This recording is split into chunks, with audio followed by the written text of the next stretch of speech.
আত্মীয় স্বজন এসছে, দেখুন ছাঁট রান্না হবে। কমেন্ট করে বলবেন কেমন লাগছে ছাঁটটা দেখতে। এই ছাঁট কাটা হচ্ছে, দিদিরা আসছে, বোনপো বউরা আসছে।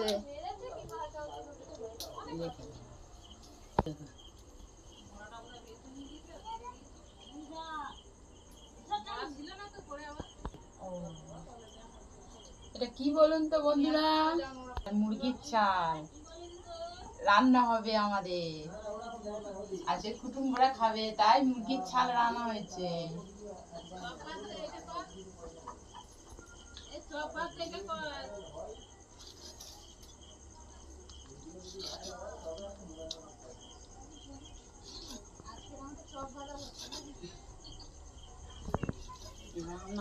হ্যালো বন্ধুরা, দেখুন তখন কাঁচা ছাঁট দেখেছেন, এবার রান্না হয়ে গেছে। কেমন লাগছে দেখে নিন। ভালো লাগলে লাইক করবেন, কমেন্ট করে বলবেন কেমন লাগলো রান্নাটা।